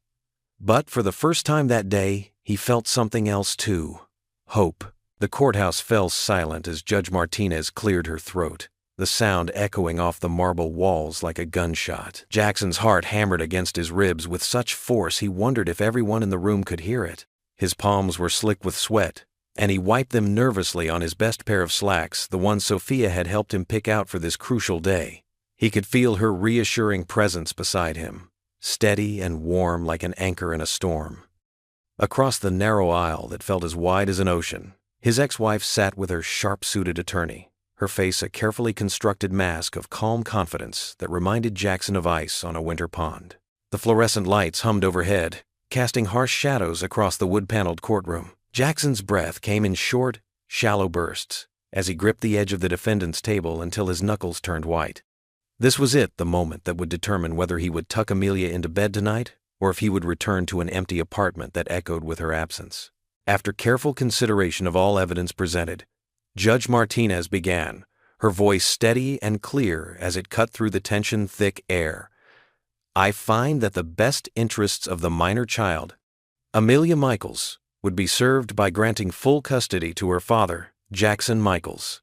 The words seemed to float in the air for a moment, disconnected from reality. Jackson blinked hard, his vision blurring slightly as he wondered if exhaustion was playing tricks on his mind. Had he really heard those words? The ones he had prayed for night after night, lying awake staring at the ceiling of his cramped apartment? His lawyer's firm hand squeezed his shoulder, grounding him in the moment, while Sophia let out a small, barely contained gasp of pure joy beside him. "Mr. Michaels has demonstrated extraordinary dedication to his daughter's welfare," the judge continued, her tone warming slightly as she looked directly at Jackson. "Despite significant financial hardships and personal challenges, he has consistently prioritized Amelia's needs above his own comfort and shown remarkable resilience in improving his circumstances. The court recognizes his recent career advancement at Zimmerman Pharmaceuticals and the strong support system he has built around his family." Tears welled up in Jackson's eyes, blurring his vision until the courtroom seemed to shimmer like a mirage. He had won. Against all odds, against every doubt that had plagued him during those sleepless nights, he had actually won. Amelia would stay with him, no more fears of losing her, no more counting down the days until she might be taken away. The crushing weight of months of worry, stress, and uncertainty began to lift from his shoulders like morning fog dissipating in sunlight. His ex-wife's face tightened with visible displeasure, her composed mask slipping just enough to reveal the anger simmering beneath. Her attorney whispered something urgent in her ear, but Jackson barely noticed their hushed conversation. His thoughts had already flown across town to their small apartment, where Amelia was waiting with her babysitter, probably playing with her stuffed animals and asking every few minutes when Daddy would come home. He couldn't wait to burst through that door and tell her that they would stay together forever. Outside the courthouse steps, the spring sun warmed Jackson's face like a gentle blessing. The cherry blossoms lining the sidewalk had just begun to bloom, their delicate pink petals dancing in the mild breeze. Sophia threw her arms around him in a fierce hug, her own eyes glistening with tears of joy that threatened to spill over. "You did it, Jackson! You really did it!" she exclaimed, her voice thick with emotion. "I couldn't have done it without you," Jackson said, his voice cracking as the full weight of everything she had done for him crashed over him like a wave. "All those times you drove me to work when my car broke down, helped with Amelia when she was sick, believed in me when I didn't believe in myself. You saved us, Sophia. You saved my family." "You're the one who never gave up," Sophia replied, her fingers intertwining with his as she squeezed his hand with gentle firmness. "You fought for her every single day, even when it seemed impossible. That's what real love looks like, Jackson." Jackson's lawyer approached with a thick stack of paperwork that needed signatures, his briefcase clicking against the concrete steps. As Jackson signed document after document, reality began to settle in like pieces of a puzzle finally clicking into place. He was no longer fighting for custody, the battle was over, and he had won. The new position at Dr. Zimmerman's company would provide the financial stability he had always dreamed of giving Amelia. The future, which had seemed so dark and uncertain just hours ago, suddenly blazed with possibility instead of dread. After finishing the endless paperwork, Jackson and Sophia drove through the familiar streets toward Amelia's babysitter's house. The whole way there, Jackson could hardly contain the excitement bubbling up inside his chest like champagne ready to overflow. His hands trembled slightly on the steering wheel, and he found himself grinning so widely his cheeks hurt. Every red light felt like an eternity, every turn bringing him closer to the moment he had been dreaming of for months. When they pulled up to Mrs. Patterson's modest house with its cheerful yellow shutters, Jackson barely had time to park before Amelia came running down the front walkway. Her dark curls bounced with each step, and her face lit up with the pure, unbridled joy that only a 3-year-old could possess. "Daddy," she squealed as he scooped her up in his arms, her small body fitting perfectly against his chest. "Did you win? Can I stay with you forever and ever?" Jackson held her close, breathing in the sweet smell of her strawberry shampoo and the faint scent of the animal crackers she had been snacking on. "Yes, baby girl," he whispered into her hair, his voice thick with emotion. "You're staying with Daddy. We're going to be together always, just like I promised." Amelia wrapped her little arms around his neck with the fierce determination of someone who never wanted to let go. Jackson felt his heart might actually burst from the overwhelming love that filled every corner of his being. Everything he had endured, the sleepless nights working double shifts, the financial struggles that kept him awake with worry, the crushing uncertainty about their future had been worth it for this single, perfect moment. Sophia watched them with a gentle smile that seemed to light up her entire face, and Jackson realized with startling clarity how much their relationship had evolved over these past months. She wasn't just the kind pharmacy intern who had helped them that first desperate night anymore. She had become an essential part of their lives, woven into the fabric of their family like a thread that made the whole tapestry stronger.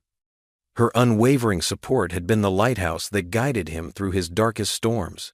Back at their small apartment, Amelia chattered excitedly about her day while Jackson prepared a simple celebration dinner of her favorite spaghetti and meatballs. Sophia moved around his tiny kitchen with comfortable familiarity, setting the table and helping stir the sauce as if she had done it 100 times before. The scene felt so natural, so perfectly right, that Jackson had to pause and marvel at how much their lives had changed.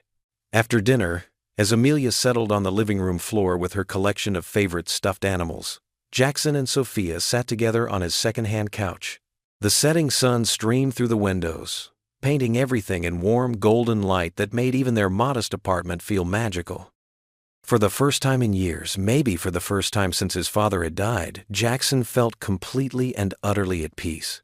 "I never thought I'd get here," he admitted quietly to Sophia, his voice barely above a whisper. "There were so many times I wanted to give up, times when I thought I wasn't strong enough to keep going." "But you didn't give up?" Sophia replied, her voice soft as silk. "You kept fighting, no matter how hard things got or how impossible they seemed.